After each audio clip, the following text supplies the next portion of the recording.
বীরভূমের নানুরের পাপুরি গ্রামে শান্তিপূর্ণ পরিবেশে পালিত হল ঈদ উল আজহা।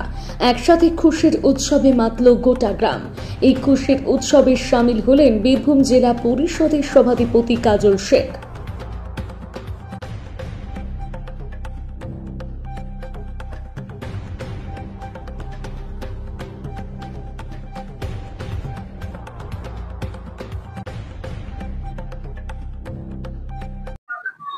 আজকে পবিত্র ঈদ উল আজহার দিন সমগ্র ভারতবর্ষ তথা বিশ্বের বিভিন্ন প্রান্তে আজকের দিনটা আনন্দের সঙ্গে উদ্দীপনার সঙ্গে পালন করা হচ্ছে।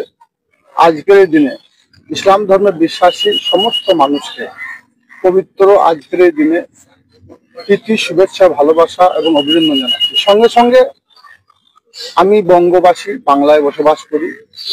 বাংলা রাজ্য সরকারের যে নির্দেশগুলো আছে সেগুলো সকলকে পালন করার জন্য রিকোয়েস্ট করব।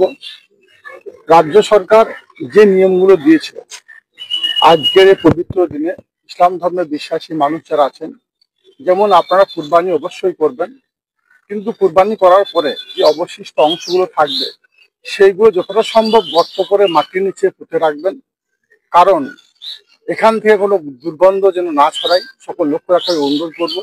সঙ্গে সঙ্গে আমার যারা ইয়াং জেনারেশন ভাইরা আছে, যারা নবযৌবন আছে, এই খুশির দিনে অতি উৎসাহিত হয়ে মোটর বাইক বা 4 চাকা গাড়ি নিয়ে এই গ্রাম থেকে সে গ্রাম অবশ্যই যাবেন, আনন্দ করবেন, কিন্তু সেটা নিরানন্দের কারণ না হয়ে দাঁড়ায় অতি দ্রুত গতিতে গাড়ি চালাবেন না।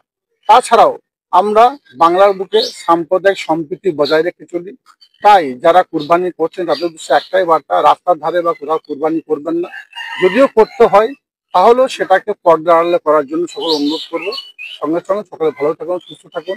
সকলকে আরেকবার প্রীতি, শুভেচ্ছা, ভালোবাসা জানাচ্ছি। বঙ্গজননী বাংলার মা, মাননীয় মুখ্যমন্ত্রী মাননীয় মমতা বন্দ্যোপাধ্যায় এই বাংলার বুকে হিন্দু, মুসলমান, শিখ, খ্রিস্টান, ইসাই সমস্ত সম্প্রদায়ের মানুষকে এক ছাড়া করে রেখেছেন। সর্বতই ইসলাম ধর্মের বিশ্বাসী মানুষদের কাছে আমার আরেকবার আবেদন, করজোড়ের আবেদন, সম্প্রীতি বজায় রেখে আমরা চলবো, চেষ্টা করব।